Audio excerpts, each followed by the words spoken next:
I am back. Next Hi. question. Hi. Ciao. Serve. Fit position must be always be the same or could be different when serving from deuce or head court. It's got to be different, and then you've got to look at if you're a lefty or a righty for the position. I mean, ultimately, a lot of these, most of the pros are setting up for that next ball to be a forehand, whether it's the ad court or the deuce court. And you really got to look at that front foot. A lot of players like that foot parallel to the baseline, some point at the net post. It really just depends on your rotation and, your finish. I mean, on the serve. I mean, when I work with my kids, I mean, it's really all about that finish to get, over the, snap your wrist and get over the baseline with your legs. So that's a personal thing, but definitely it has to be different. Okay. I agree 100%. Oh, good. Oh, good. I'm glad we're on the same page with the serve. Mostly if you are talking about beginners. Mm-hmm.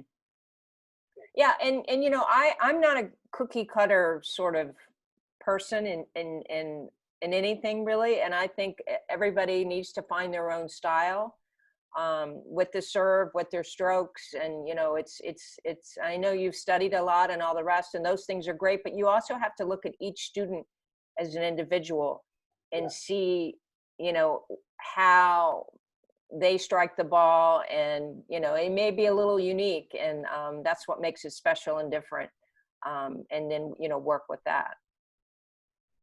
Okay, thanks very much. This is my favorite question. It's an issue I'm very for. There are some analyses that investigated if serving to first serve could be a good tactic. Your thought, please. I think depends on the score. If you're up and you're up 40-love and you're feeling really confident and you feel like you can take a chance, I mean, it's definitely a big risk, but occasionally, I think it's a good play. I mean, it's kind of the absolute opposite of serving underhand like Kyrgios does, or like Michael Chang did years ago. Yeah. It catches your opponent off guard. But you've got to have a lot of confidence in your serve, and you're taking a risk, and it's something, if you're up and as you tell in English, no pain, no gain. Yeah. So no risk, no reward. Okay. Yeah. Well, my father always said to me, no guts, no glory. I mean, if you don't, put yourself out there and really, work hard or really take a chance, and then, chances are you're just going to stay and be mediocre. And also, today, we have a lot of players 2 meters long. I'm sorry, who what? 2 meters high. So for them, it's better, it's easier to put the serve in play, or not? I don't, to put it in, just get it in, you mean? Or if you are so high, like Zverev, Isner, you are 2 meters. Oh, so high, you mean tall? Yeah. Yeah. Oh, absolutely. I mean, are you kidding me? I mean, these guys that are tall, I mean, they're looking down in the court. Yeah. It's like me standing on a chair. I'd love to stand on a chair and hit all my serves. That would be beautiful. Me too on chair. Okay. Yeah. So, they definitely have an advantage. Okay. There's no question. I mean, here's a perfect example. I mean, I love Goffin's game and I think he's got beautiful strokes, and he's a smart player. If he were a couple inches taller and could have a bigger serve, in my opinion, he would be right up there in the top 5. But his serve isn't quite, he doesn't get enough free points on his serve. And a lot of those guys, when you get those free points off your serve, it takes off a lot of pressure off, you know, your other shots. Because 10 miles more on serve is a big thing. Yeah. Oh, huge. It's huge. Okay. Backhand, one or two hands, pros and cons. When the non-dominant hand can help. Well, the non-dominant hand, I mean, that's all about the rotation, you know, to get that turn. And, you know, certainly there's more two-handers. I mean, I think it's a more consistent shot. But now with the likes of, I mean, Federer's backhand just gets better and better and better. And the key is with that two-handed backhand, you've got to have a slice too. And I think it's a little easier if you're a one-handed to hit the slice than it is for a two-hander. But you see all those guys mixing it up now with the slice. I mean, last night, Thiem did it really well against Medvedev. He was hitting the slice a lot. Yeah. And but he's got one of the best one-handed backhands around. Shapovalov has another, you know, great one-handed backhand. Certainly Federer's backhand is incredible as well. But, you know, overall, I'd say probably more two-hander than one-hander. I mean, I think it's definitely the more consistent stroke to have. And it takes, again, you have to look at the player and the individual, especially on their size. I mean, if they're not, you know, really big and strong, it's much harder to get enough pace on that one-hander if you're not big enough to hit it. What I tried to say was this. The non-dominant hand can help you to achieve more angle. Absolutely. Well, that's where the turn comes into play. Yeah. And also to hit more top spin lob.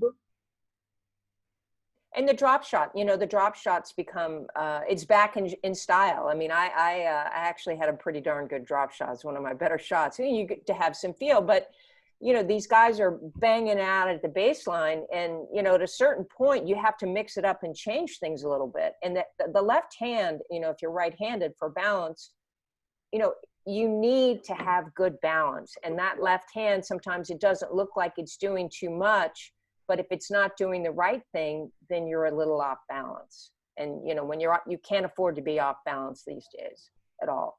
And also, almost all players, double-handed, play backhand in open stance. Yes, yes. This may be an advantage in when the ball is very fast and you have no time. Well, absolutely, absolutely. And you've got to shorten the backswing up, get the feet down, and then hit through your shot, hit through that contact point. And then, you know, it's again, you've got to look at each player. You've got to look at, you know, the stroke that they have and work from there. Okay, thank you very much. And you played Chris Evert. Why she was so special? And also Martina Navratilova, I think.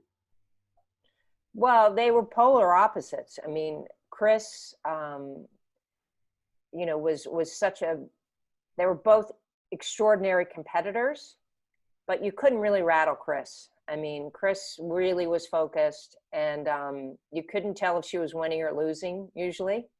And you didn't get any free points. I mean, you had to earn every point that you got from her.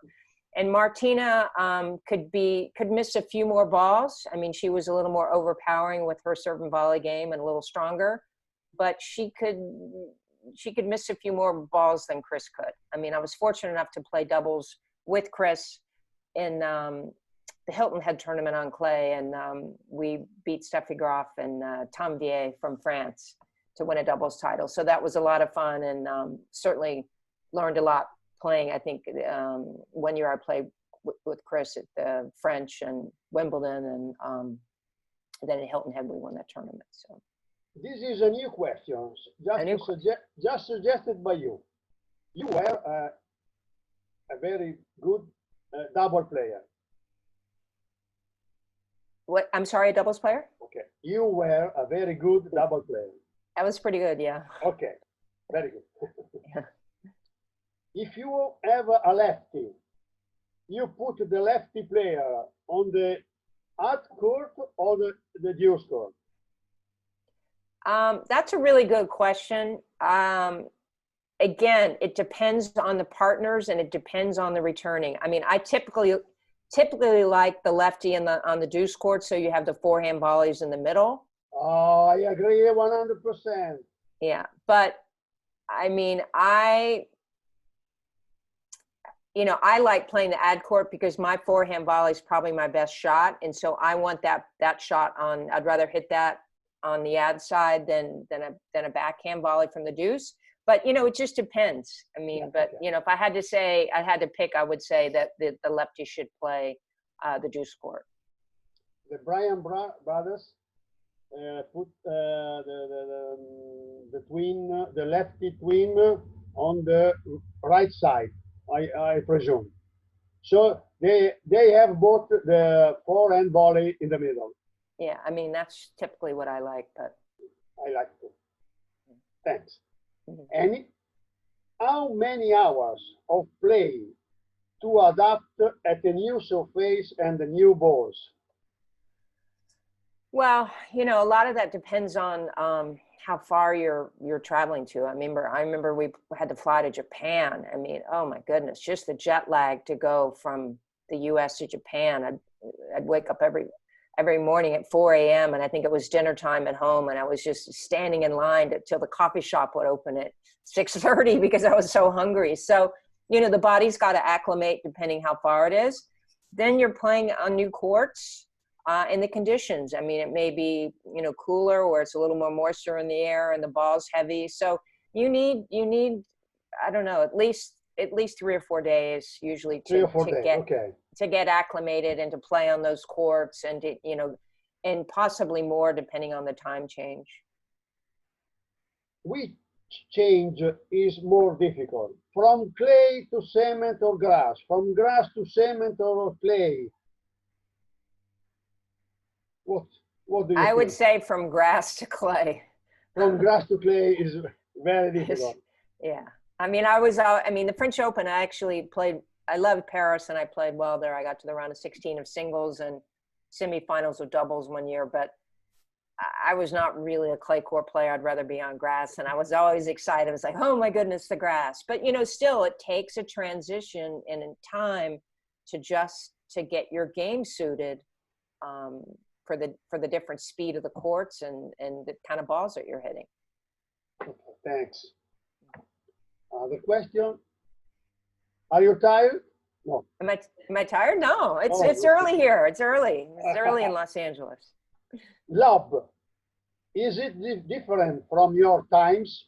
Maybe because more top spin. The lob.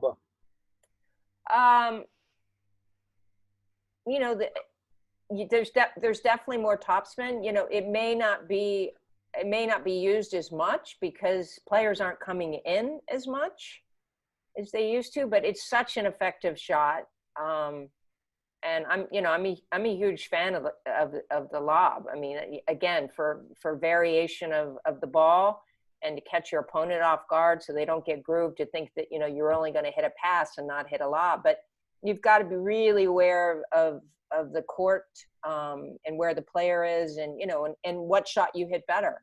Some people favor their backhand lob topspin versus the forehand. And, so I think it's more prevalent now than it used to be. Let me see if you agree with me. People say that lob is a defensive shot. It can be. No, just a moment. But in double, if you make lob at the opponent to the net, it becomes offensive shot because the team could go to the net. True. I mean, it's an offensive shot if somebody's up at the net and you can hit a winner, and that person is hugging the net, then that becomes, it's, I don't think it's always a defensive shot. And then also you can hit high balls to somebody's backhand if they have trouble hitting high backhands, and that you can push that back and push them out of the court. So I don't think it's always defensive. Yeah. I, It can be, it's like a, you know, in baseball, it's like a, you know, a changeup or a curveball, you know, curveball. it changes it up, you know. A curveball.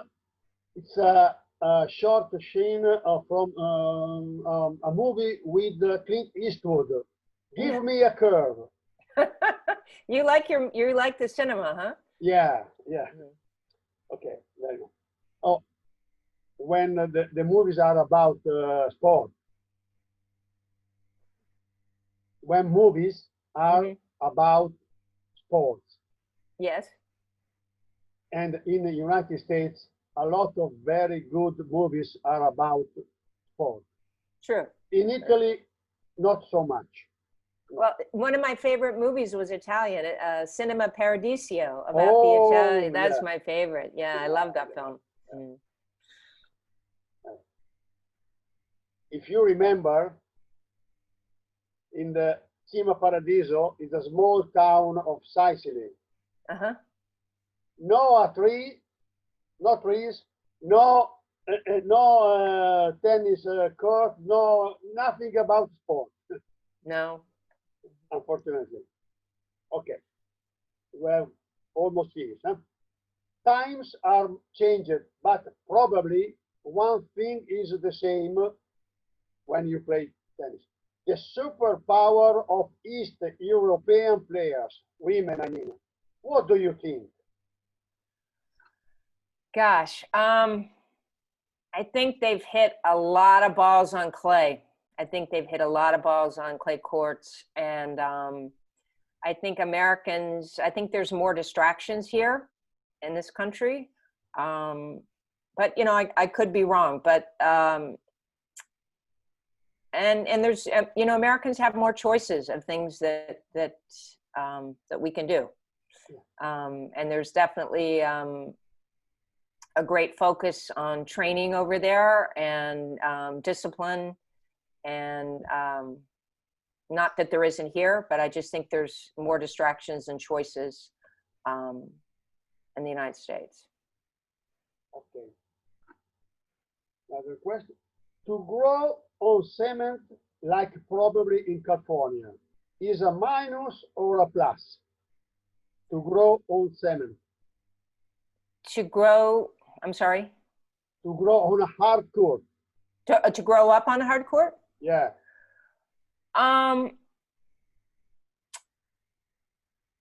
You know, I think variation is great. I mean, I grew up on hard shoe. I grew up on clay courts. So, you know, I had a good slide